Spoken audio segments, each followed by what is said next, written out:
ইসলামী জীবন ব্যবস্থায় যাকাত কেন এত গুরুত্বপূর্ণ?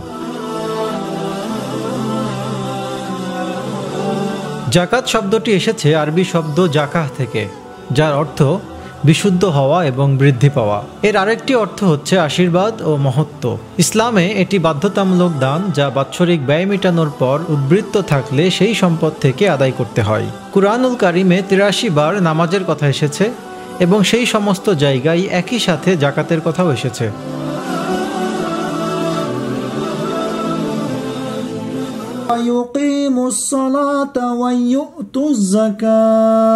যার অর্থ তোমরা সালাত কায়েম করো এবং জাকাত আদায় করো। জাকাতের ফরজিয়াত অস্বীকারীগণ কাফির এবং মুরতাদ। আর কেউ যদি জাকাতের ব্যাপারে কৃপণতা করে অথবা কম আদায় করে, সে জালিম এবং প্রতারকদের অন্তর্ভুক্ত হয়ে যায়। জাকাত পালন ফরজ হওয়ার জন্য ৯টি শর্ত বিদ্যমান থাকতে হবে। ১. অবশ্যই মুসলিম হতে হবে। ২. বালেগ বা প্রাপ্তবয়স্ক হতে হবে। ৩. স্বাধীন হতে হবে, অর্থাৎ কৃতদাস বা মুকাতাব শ্রেণীর ওপর জাকাত ফরজ নয়। ৪. সুস্থ মস্তিষ্কের অধিকারী হতে হবে। ৫. ঋণগ্রস্ত না হওয়া। ৬. সম্পদ নিসাব পরিমাণ হওয়া। ইসলামী শরীয়তের পরিভাষায় কোনো মুসলিমের নিজের ও পরিবার পরিজনের সারা বছরের খরচ মেটানোর পর বছর শেষে যদি কমপক্ষে ৭.৫ তোলা স্বর্ণ বা ৫.৫ তোলা রৌপ্য অথবা সমপরিমাণ সম্পদ থাকে, তবে সেটাই নিসাব পরিমাণ সম্পদ।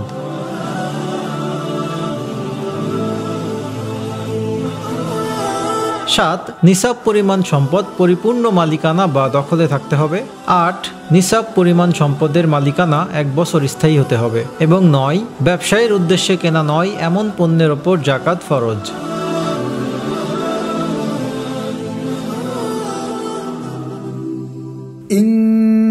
إنما الصدقات للفقراء والمساكين والعاملين عليها والمؤلفة قلوبهم وفي الرقاب والغارمين وفي سبيل الله وابن السبيل فريضة من الله والله عليم حكيم।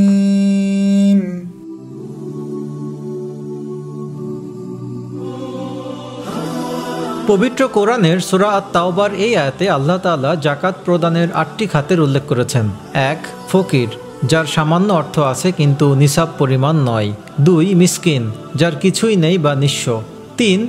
জাকাত আদায়কারীর পারিশ্রমিক বা জাকাত আদায়ের প্রশাসনিক ব্যয় জাকাত থেকে দেওয়া যাবে। ৪.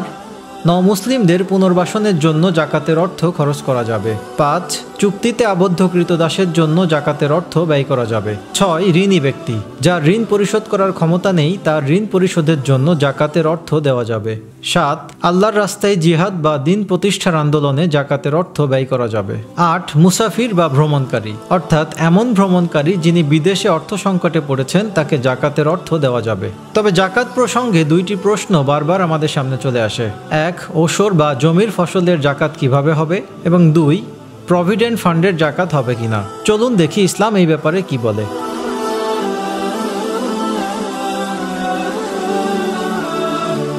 وهو الذي أنشأ جنات معروشات وغير معروشات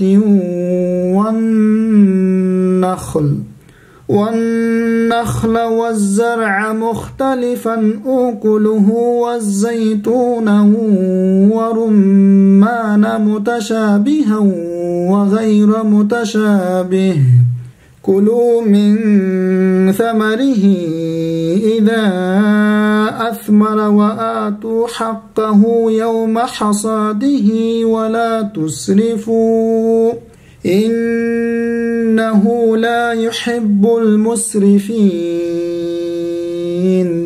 সূরা আনআমের এই আয়াতে আল্লাহ তাআলা ওশর বা মাঠের ফসলের ওপর জাকাত ফরজ করেছেন। হযরত আবু সালেম বিন আব্দুল্লাহ থেকে বর্ণিত, নবী করিম সাল্লাল্লাহু আলাইহি ওয়াসাল্লাম বলেছেন, আকাশ, নদী-নালা এবং বৃষ্টির পানি থেকে যা উৎপাদিত হয় তাতে পূর্ণ ওশর আদায় করতে হবে, আর যা সেচ বা কৃত্রিম পানি দ্বারা উৎপাদিত হয় তাতে অর্ধেক ওশর আদায় করতে হবে।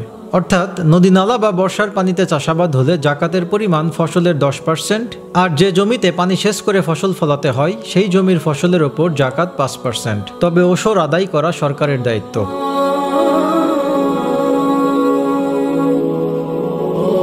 এরপর আসি দ্বিতীয় প্রসঙ্গে। মুসান্নাফে আব্দুর রাজ্জাক বইয়ে জাকাত দিতে হবে না এরকম 9টি সম্পদের উল্লেখ রয়েছে। 1. ঋণ হিসেবে দেওয়া অর্থ বা সম্পদ। 2. অন্যের নিকট থেকে যে অর্থ এখনো পাওয়া যায়নি বা বাকিতে মাল বিক্রির টাকা। 3. বন্ধক রাখা সম্পদ। 4. সরকারের নিকট আমানত হিসেবে দেওয়া অর্থ। 5. বন্ধকের বিনিময়ে দেওয়া টাকা। 6. কারখানা বা ব্যবসায়ের জন্য দেওয়া জামানত। 7. মোহরের টাকা যা স্ত্রী এখনো পায়নি। 8. প্রভিডেন্ট ফান্ডে জমা দেওয়া টাকা। এবং 9. অপহৃত বা হারানো সম্পদ বা টাকা। এই সম্পদগুলোর জাকাত দিতে হয় না। খুব সংক্ষেপে এই হচ্ছে জাকাতের উপর আমাদের আজকের আলোচনা। ইসলামী অর্থনীতির সবচেয়ে গুরুত্বপূর্ণ খাত হচ্ছে জাকাত। সবাই আন্তরিকভাবে জাকাত আদায়ে সচেষ্ট হলে দেশের চেহারা অন্যরকম হতে বাধ্য।